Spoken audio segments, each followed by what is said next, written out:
A sense of futility permeated my role as Alex's wife, as the resonance of his demanding voice cut through the clatter of dishes like a sharp knife. "Era, bring me some tea now," he commanded, impatience evident in his incredulous tone. My hand, immersed in soapy water, hesitated. "Hold on, I'm doing the dishes," I responded. His disdainful interruption came swiftly. "Stop that and bring me the tea quickly. Can't you follow simple orders?" I started to explain, only to be met with a harsh verdict. "What a useless wife you are. Make me some sweet coffee, please." Mrs. Whitmore, my mother-in-law, voiced her opinion from the living room, devouring a slice of cake taken from the fridge, her eyes gleaming with malice. A sigh escaped me as I glanced at the towering pile of dishes. "There are so many. Leave them for later. Just do what we say, useless wife." Alex's voice lashed out like a whip, each word stinging. I, Era, a 28-year-old working mother, found myself ensnared in a life that resembled more of a prison than a home. Married at 23, my hope for love and companionship had given way to the overbearing presence of Alex and his demanding mother. Our 4-year-old son remained the sole source of joy in my bleak world. Living in Alex's parents' house, a decision forced upon me after my father-in-law's passing, felt like a perpetual struggle. Initially sympathizing with Mrs. Whitmore's supposed grief, it soon became apparent that I was nothing more than a pawn in her cruel game of domestic tyranny. Cooking, cleaning, working, my efforts were never enough. Meals were either left untouched or criticized harshly. "The stir-fry is so half-hearted," Mrs. Whitmore would scoff. "I'm busy and can only make simple things," I'd respond, attempting to keep my voice steady. "That's why I hate backtalk from a daughter-in-law," she'd snap. Their cruelty escalated over time, shifting from harsh words to a chilling silence, ignoring me entirely as if I were a ghost haunting my own home. 5 suffocating years passed, and as Alex and I turned 35 and 33 respectively, the oppressive atmosphere remained unchanged. My mother-in-law, now 63, seemed to thrive on my misery. One evening, as I trudged home from work, a heavy realization settled over me. My existence seemed pointless in their eyes, a shadow unseen and unheard. The only voice that acknowledged me was that of my son, and the thought of losing even that small recognition became unbearable as I returned home. I initiated the cooking process immediately, attempting to push away the gloom that had settled in. I prepared mapo tofu, fried chicken, and a stir-fry with bell peppers and pork, hoping to infuse some semblance of normalcy into our dinner. "Bring me the mayo," Alex abruptly commanded, breaking his long silence. "Sure, here you are," I replied, handing him the mayonnaise. His first words to me in ages were not of gratitude or conversation, but a mere order. It proved to be the final straw, the breaking point of my patience and tolerance. The evening took a turn for the worse when Mrs. Whitmore demanded, "Clean the toilet." "What now?" I gasped. "Yes, now," she insisted, her voice dripping with venom. Unable to contain my frustration, I snapped back. "Don't say such a thing while we're eating. It's nasty, just like your heart," she hissed. Our argument escalated quickly, with Alex interjecting, demanding I apologize to his mother. However, I refused, standing my ground for the first time in years. The conflict reached its peak, and in that moment, a decision crystallized within me. I needed to escape this toxic environment, not just for my sake, but for my son's as well. Retreating to my room, my resolve hardened. I downloaded divorce papers, filled them out, and slammed them in front of Alex. His shock was palpable, but I felt nothing but a cold determination. "I'm filing these," I declared, my voice steady. Facing my husband's bewildered expression, I realized I had finally stepped out of the shadows. It was time to reclaim my life. The days following my declaration of divorce were a whirlwind of cold glares and biting remarks. However, amidst this storm, I found an unfamiliar sense of liberation. One evening, As I served dinner, Mrs. Whitmore looked at the meal with disdain. "You call this food?" "Even a child cooks better," she remarked. Biting my tongue, I focused on my son's smiling face, and Alex chimed in sarcastically, "Oh, playing the perfect mother now, are we? What a joke." I sensed the anger simmering within me, yet I maintained my composure. "I'm just trying to make a nice dinner for our son," I stated calmly. Mrs. Whitmore snorted dismissively, saying, "Don't act high and mighty. You're just a burden in this house." The tension at the table became palpable, with Alex's attempts to belittle me only intensifying. "So, Era, have you thought about how you'll survive after the divorce? You can barely keep a house, let alone your own life," Alex remarked. I looked him straight in the eye, asserting, "I have been supporting this family for years. I'm not worried about taking care of myself and our son." His smirk faded slightly, a flicker of unease crossing his face. Mrs. Whitmore quickly intervened, saying, "Don't be absurd. You need us more than we need you." The conversation turned to finances, a topic they usually avoided.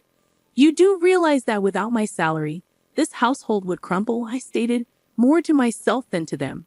Mrs. Whitmore scoffed, claiming, "We'll manage. We don't need your pity money." However, Alex's silence spoke volumes. He knew the truth. Without my income, they would be in dire straits. In the following days, their behavior became increasingly erratic. Mrs. Whitmore oscillated between trying to sweet-talk me into staying and hurling insults when I didn't comply. Alex, on the other hand, seemed lost, his arrogant facade crumbling as the reality of his financial dependence became undeniable. One afternoon, I overheard a conversation between them that chilled me to the bone. "She can't leave us like this," Alex hissed. "We need her money." Mrs. Whitmore's reply was cold and calculated. "Don't worry. I have a plan. We'll make her life so miserable she won't dare to leave." Hearing their true intentions laid bare was a revelation. They didn't care about me or our son. It was all about control and money. That night, as I lay in bed, a plan began to form in my mind. If they wanted a battle, I would give them one, but it wouldn't be fought with words or petty arguments. I would get them where it hurt the most: their pride and their pockets. The next morning, I started putting my plan into action.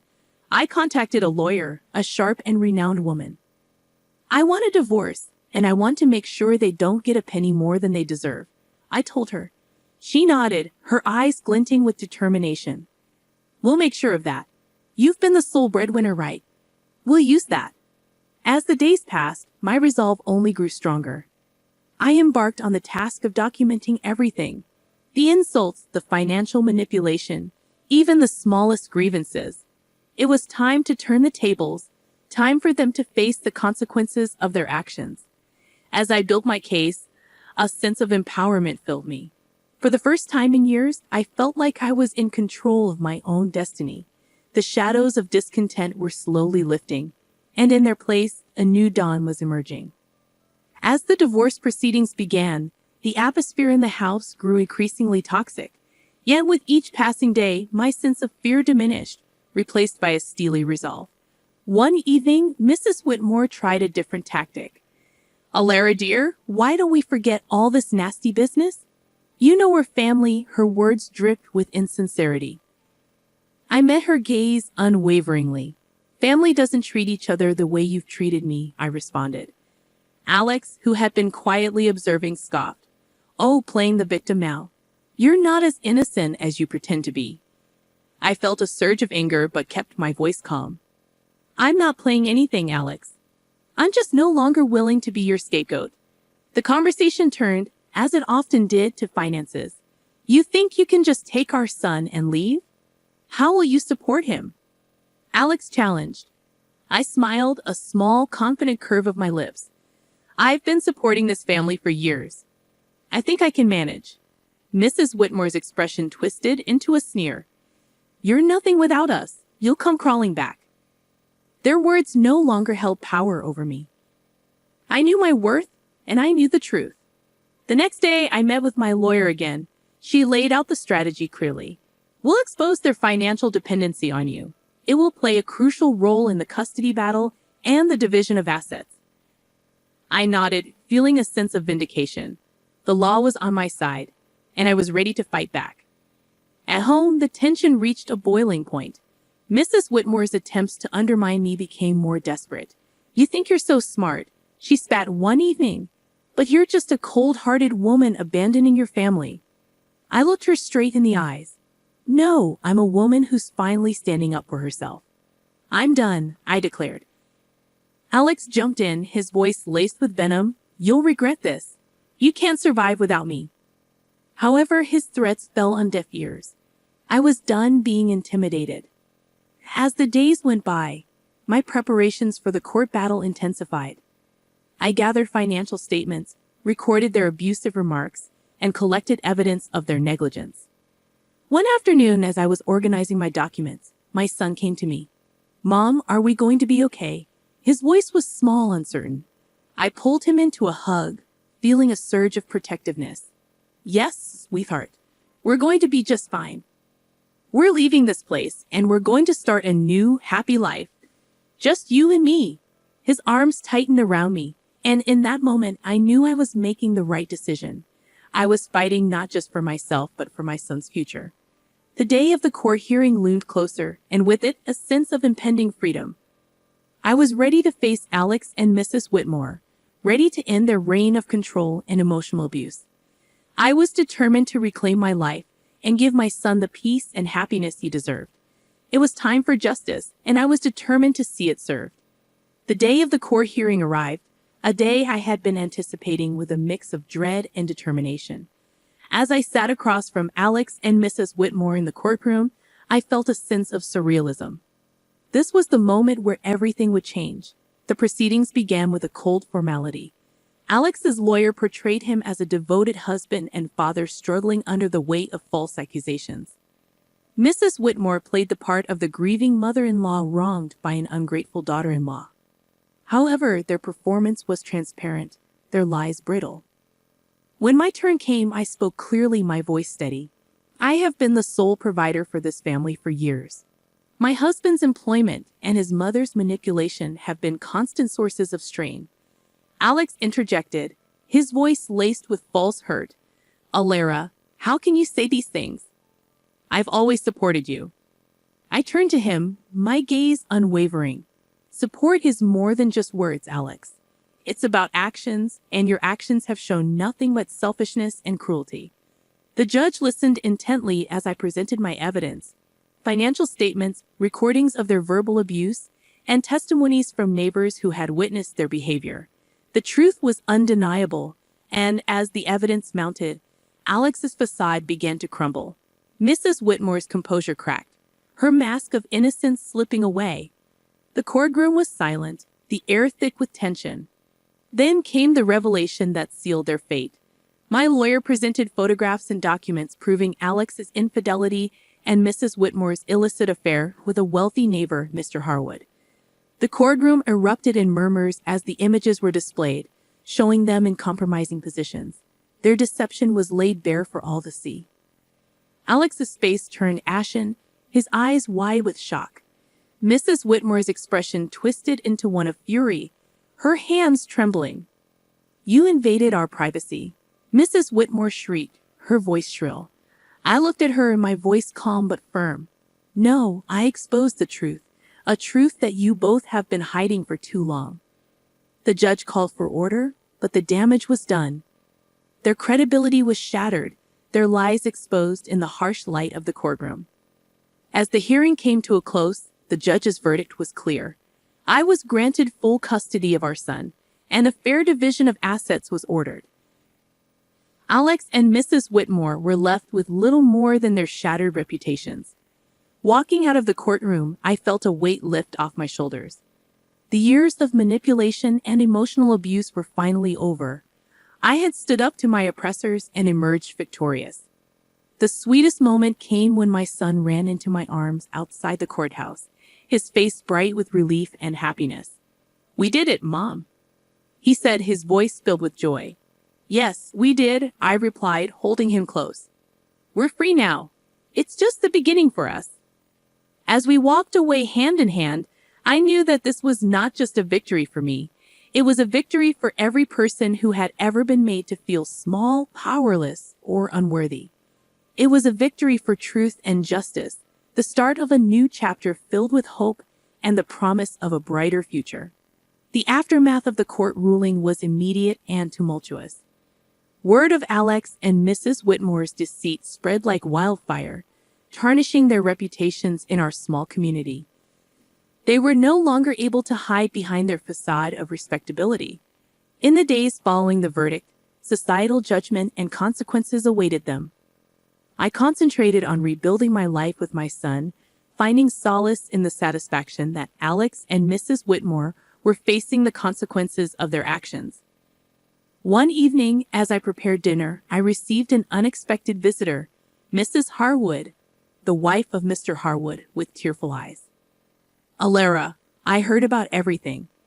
I can't believe what Sylvia, Mrs. Whitmore, did." Her voice broke, and the pain etched on her face was evident. Inviting her in, I offered a cup of tea, and as we sat at the kitchen table, she poured out her heart. I trusted her as a neighbor, as a friend, and to think she was having an affair with my husband, she said. I listened, offering words of comfort. It was clear that Mrs. Whitmore's actions had caused more damage than she had ever anticipated. The next day, I encountered Alex in town. He was a mere shadow of the man he once was, his arrogance replaced by a look of defeat. "Alara, please, can we talk?" he asked, his voice barely above a whisper. I stopped, facing him. "What is there to talk about, Alex?" He fidgeted, unable to meet my eyes. "I am sorry for everything. I didn't realize how much I depended on you, on your strength." His apology, though late, was a testament to the shift in power. He had lost everything: his dignity, his home, his family. In that loss, he had finally recognized his own faults. However, it was Mrs. Whitmore who faced the harshest backlash. Her affair with Mr. Harwood had not only ruined her reputation, but had also led to legal troubles. Mrs. Harwood had filed for divorce and was pursuing a lawsuit against her for alienation of affection. I heard about Mrs. Whitmore's plight from neighbors, the whispers and rumors painting a picture of a woman undone by her actions. She had become an outcast, shunned by those she had once considered friends. One afternoon at the grocery store, our paths crossed, and for a moment, our eyes met. The look of resentment and defeat in her eyes was unmistakable. "You did this to me," she hissed under her breath as she passed by. I watched her go, feeling a mix of pity and vindication. "No, Sylvia, you did this to yourself," I whispered to myself. The tides of justice had turned, and the consequences of their actions were now inescapable.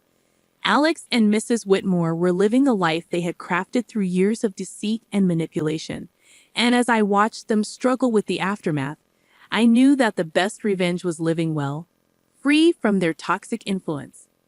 Turning my focus back to my son and our new life, I realized that this was not just a story of revenge.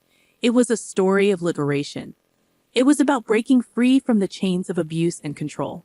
As I looked to the future, I knew that the best was yet to come.